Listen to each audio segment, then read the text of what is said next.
On today's episode, who is in the running to win some awards come the end of the season? We're also going to take a look at some of the off-contract players that are in line for a pay bump, and there's a new leader in the Zero Hanger MVP. All that and more on today's episode of Zero Hanger TV.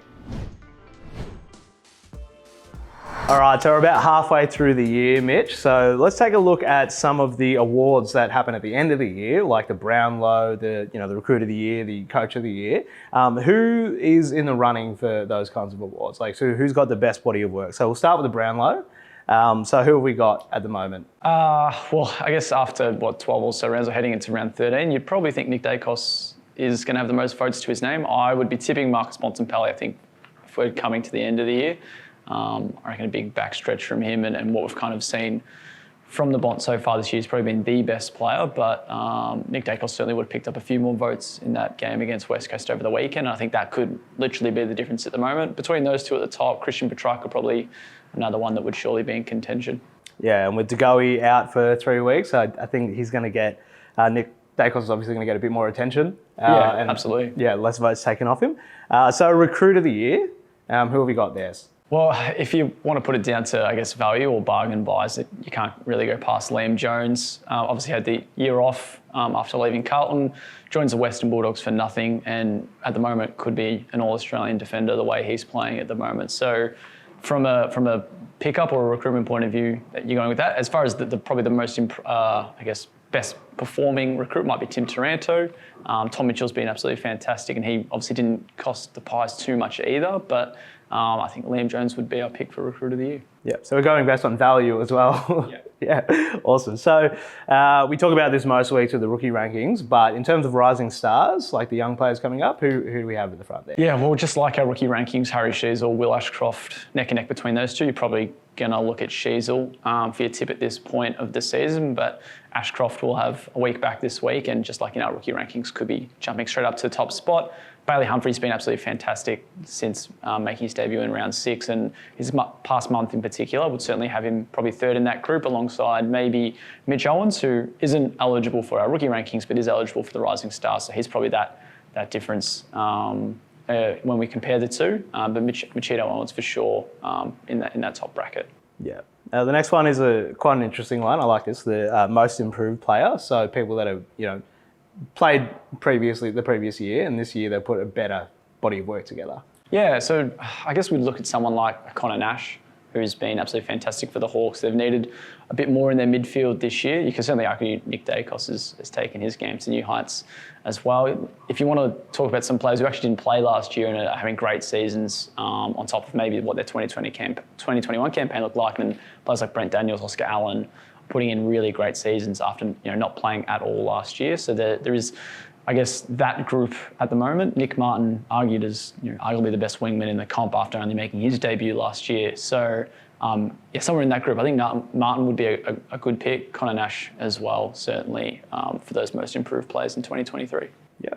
And now the next one, I don't think there's any official award for this, but I like it. So it's the most offensive player. So not necessarily the best forward, but the best offensive player. Yeah, so just generally all attacking. It's going to be really hard to go past Jeremy Cameron. Tied first in the Coleman medal, can move straight up into the midfield or higher up in the field and still offer plenty of attack, plenty of run and long kicking. So he'd certainly be one of the leading contenders there. Tied with Charlie Curnow, another one you can't go by. Tom Hawkins, less goals than those two, but more goal assists actually sees him number one if you're going to combine the two. So those two would certainly be up there, and maybe among the small forwards, Charlie Cameron for the best defensive player so far this year. Yeah, good year for the Camerons. And in that same vein, best defensive player so far. Yeah, well, I think if you want to look towards your All-Australian backline, you're probably going to have Darcy Moore, James Sicily in your back six.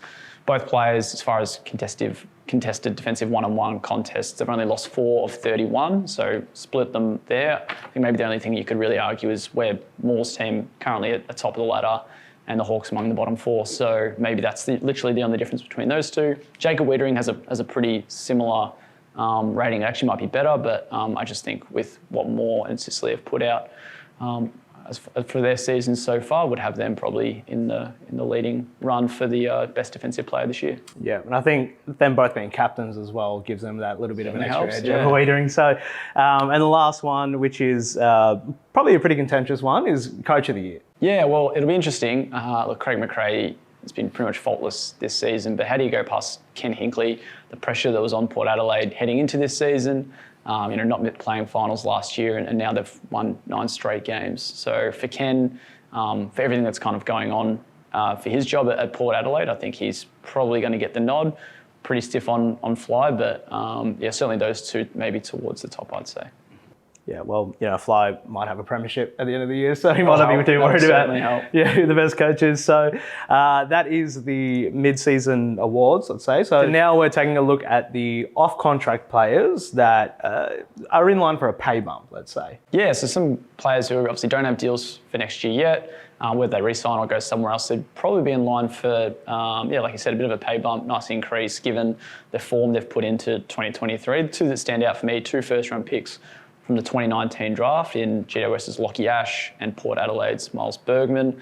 Bergman has been an absolutely fantastic role player under Ken Hinkley this year. Great intercepting player there's also offering plenty with his ball movement and tackle pressure, contested possession rates, ranking elite or above average this year. And it's been quite timely for him, Victorian boys. So whether there's some interest from back home remains to be seen. But what will certainly unfold is a decent deal of his next deals, whether that's at Port or elsewhere. And then, as I mentioned, Ash, he's just been flying under the radar a little bit. GWS aren't having an amazing season, but the role he's playing, whether it's through half-back or in the middle or outside of that midfield, he's been, seeing some great numbers, some great action. So those two kind of standouts for me. And then a couple other defenders, both from the same club, Mason Redmond and Brandon Zerk-Thatcher. Zerk-Thatcher, a bit more of an interrupted season, but what he I think put in the back end of last year and the start of this year certainly might be adding a few extra dollars in his contract. And then Mason Redmond, quite talked about now already this year, given reported interest from Adelaide, and whether that's the Crows kind of pushing his price up just given their interest alone, or the Bombers wanting to pay more to retain him. You can expect he'll be earning some pretty decent wage from 2024 onwards. Yeah, and another one probably more from the D side of things, obviously. So Cade Chandler has a pretty good year so far compared to last year. Yeah, so certainly taking his chances. The Demons already signed Cozzy Pickett earlier this season. That was a pretty big signature for them. They'll probably look towards Cade Chandler, who's having a massive season and really took his chance when he came in and has held it in Simon Goodwin's forward line. Another player probably in a similar position at Hawthorn, Tyler Brockman, missed all of last year through injury, has come in this year after signing a 1-year deal. So he got that bit of faith from the club for 2023, and he's certainly taking his chances in recent weeks. A couple others, I guess, Sav Radigalia, another one that had interest last year from Port Adelaide, was left to stay at Geelong for the last year of his contract, and whether rival clubs see him as that great intercepting defender that he's kind of shown glimpses of for Geelong, that certainly could add a zero to his next contract. Mason Wood, absolutely fantastic for the Saints, was in All-Australian form for the first half of the year and certainly could have a spot on the wing. He doesn't have a deal for next year. So there's a few others certainly to keep an eye on that will be needing deals for next year that will probably be nice little pay bumps. And Newman and Chase Jones as well in there? Yeah, so a couple others. Nick Newman, I thought, has been a pretty decent lockdown option for the Blues. Now, they've always been in a bit of a funny contract situations from a salary standpoint. They're trying to re-sign Tom De Koning, and they'll have a few oths coming off contract at the end of this year, but one being Nick Newman, who's been a highlight for them in what has been a pretty tough opening 12 rounds. And Chase Jones, hitting his straps, top 10 pick out of the 2018 draft, a real star-studded first round, that draft, and he's finally hitting some new levels, which is, I think, Crows fans will be pretty happy to see, and he'll be earning a pretty nice deal, I think. Next up, obviously a Tasmanian boy as well, so whether that deal takes him just to expansion, and then who knows what will happen from there. Yeah, interesting stuff. All right, so moving over to the rookie rankings, we've got a a young kid by the name of Bailey Humphrey up in third spot. I don't think he was in the top 7 a few weeks ago, but he's really just shot up there. Yeah, the Bear. No, not a hard one to link that nickname, but yeah, he's been absolutely fantastic. As we mentioned earlier in the show, his last month alone, it's just been integral to the Suns and the form that they're finding through midfield, getting some great CBA numbers next to the likes of Rowell and Anderson. So having a big impact on the scoreboard as well, which is kind of what we saw from him last year in Gippsland and what made him a top 10 pick for the Suns to call on in last year's draft. So yeah, he's shot straight up and now he's probably in that top 3 bracket and just comes ahead of Max Michaelani, who's I think moved out of the top 3 for the first time in a couple months. Yep. And we've got 2 Hawks in there as well in top 7. Yeah, so over the last couple of weeks, Seamus Mitchell moved into, I think, 6th spot last week, was absent for round 12 through illness, but holds his spot. And Josh Weddle's a new face in our rookie rankings after round 12. He's been absolutely fantastic over the last month and finds himself at 7th. Yep, and just outside the 7, we've got a couple of familiar names.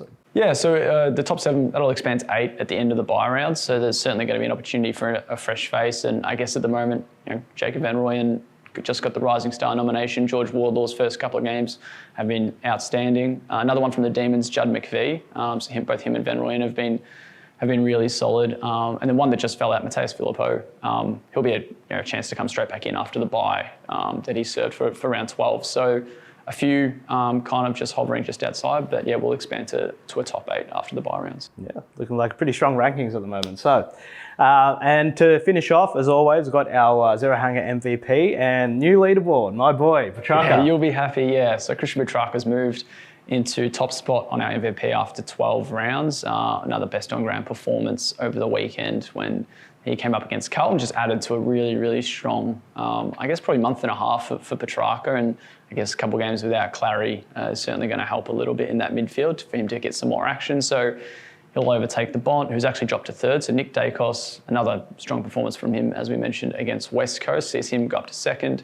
The Bont, I think, he's only had 8 votes in his past 3 games. They've had a difficult last couple of weeks, the Bulldogs, but he still managed to find some votes in that loss to the Suns. And then a few, I guess, guys who are really shooting up, just like Petrarca kind of did in the last 6 or so weeks.